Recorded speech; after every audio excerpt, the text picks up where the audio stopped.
Hello everyone, this is Teacher Sarah from phuketpals. Welcome to another GED RLA screencast. The topic of this lesson is misplaced modifiers. If you find this video useful, please hit the subscribe button below. It helps us help more people like you. Alright, so let's begin with an example before we get right in. Topped with hot fudge, Moby enjoyed the ice cream sundae. Can you see what's sort of wrong with this sentence?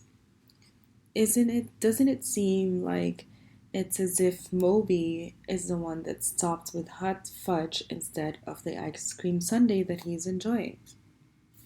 Let me give you another example. Tim was walking a dog in shorts.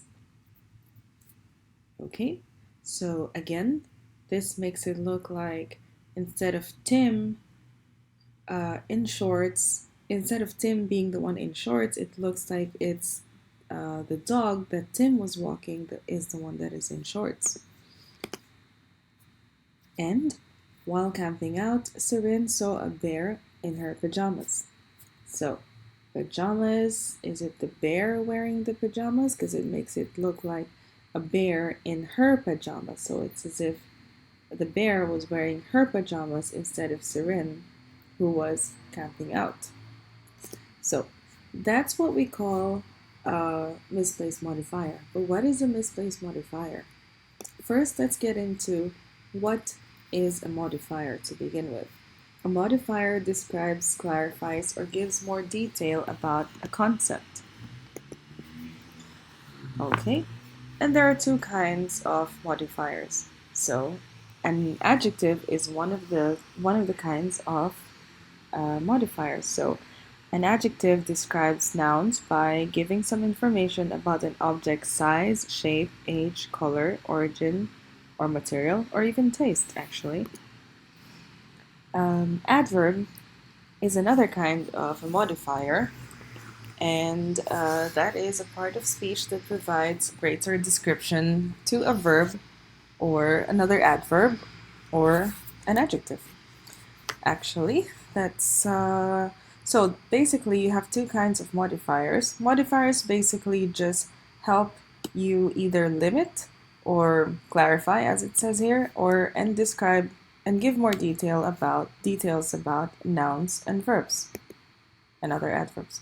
All right, so what is a misplaced modifier then? Or what happens when a modifier is misplaced? A misplaced modifier is a modifying word, phrase, or clause that does not point clearly and directly to what it is supposed to modify. So let's go back to what we were looking at.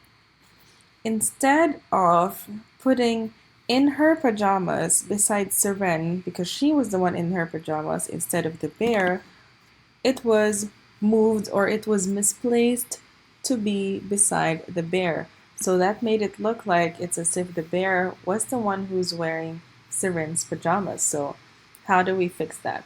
While camping out, Serene, who was in her pajamas, saw a bear.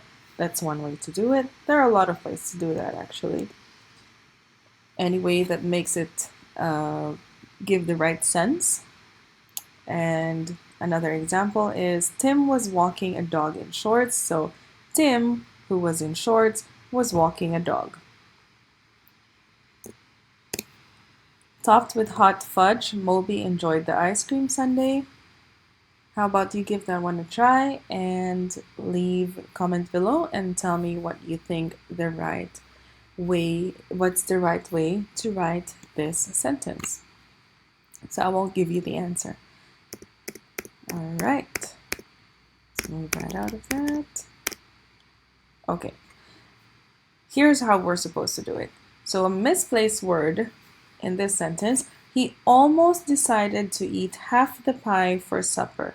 But what is it really, what is the sentence that's really trying to be said here?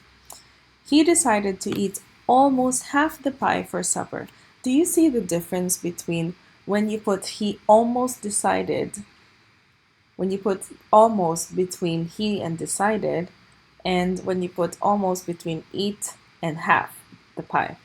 So looks like in the first sentence that he was deciding whether or not to eat half the pie for supper, but that's not exactly what is trying to be said here. It's that he decided to eat almost half the pie for supper, not that he was debating whether or not to eat the pie, but it was that he had decided to eat almost half of the entire pie for supper. Note: other words of this type likely to be misplaced: even, hardly, just, merely, only, scarcely, or scarcely for some people. So it makes it a bit these words, if you misplace them, it's sort of going to change the meaning. It's not just sort of, actually, it's going to entirely change the meaning of the sentence, as you've seen in this and this, right? So let's not change the narrative of the story. It has to be clear. Here's another example. My girlfriend made it clear why we were breaking up on Tuesday. Let's see the difference between this sentence and the next sentence. On Tuesday, my girlfriend made it clear why we were breaking up. So isn't it a bit silly that the girlfriend made it clear why they were breaking up on a Tuesday and not on any other days? But actually, he's just trying to say that on Tuesday, it was on Tuesday that his girlfriend made it clear why they were breaking up. Not that they were breaking up because it was a Tuesday. Here's another one. The paint job is not dry that they did yesterday. Now that one's really messed up. Like, that barely makes sense at all. And here's the right way to do it. The paint job that they did yesterday is not dry. Not the first way that they wrote it. The paint job is not dry that they did yesterday. That's weird. Now let's do a little bit of practice. The doll belongs to my sister whose head is missing. Again, you can leave your answers below, but I'm going to show you the answer actually in a little bit. So give you a chance to think about that. I'm going to pause about 2 to 5 seconds between the answers. If you want to write it down, if you want to leave it in the comments, that's up to you. You can pause this video as well to just take more time.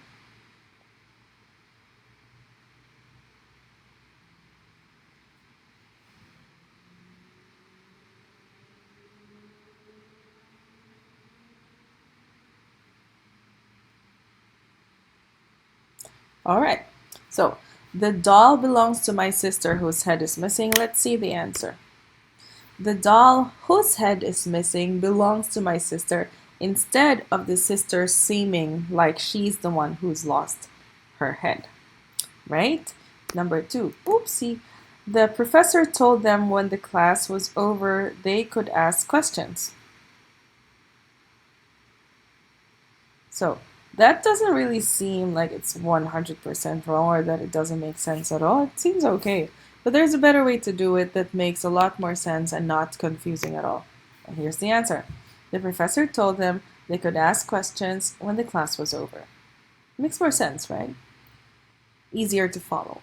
George bought a pure Siamese from a friend that was already housebroken. So was it the friend who was housebroken? Which means that they don't pee or do number ones and number twos in the house, and they do it in a proper place. Maybe in a Siamese is a cat, so maybe in a cat litter box or outside the house. Here's your answer. George bought a pure Siamese that was already housebroken from a friend, right? It makes more sense instead of the friend being housebroken, otherwise potty trained, and the friend, unless he is 2 or 3 or 4, then that's kind of weird. They gave a cat to my sister named Fluffy. Again, question is it the sister who's named Fluffy? Which is not impossible, but it's more likely that the cat is the one who is named Fluffy. So there's your answer. They gave a cat named Fluffy to my sister. The pilot wore a uniform to fly the plane that was covered in gold buttons. Was it the plane that was covered in gold buttons, or was it the uniform? Or was it a pilot who was covered in gold buttons? That could happen. Okay, here's your answer. The pilot wore a uniform that was covered in gold buttons to fly the plane. The student was punished by the teacher who cheated on the test. Was it a teacher who cheated on the test? Because it's right beside it, and when you use who, you're sort of relating this to that. That's why they're called relative pronouns. The student was punished by the teacher who cheated on the test, but instead it's the student who cheated on the test and was punished by the teacher. And there you have it. Thank you once again for being with us here today. We hope you enjoyed that and of course that you learned something from it. Thank you for watching. That's all for me, Teacher Sarah from phuketpals. Don't forget to hit the subscribe button below and hit thumbs up if you find this video useful, and of course share. Have a good day. We'll see you again next time.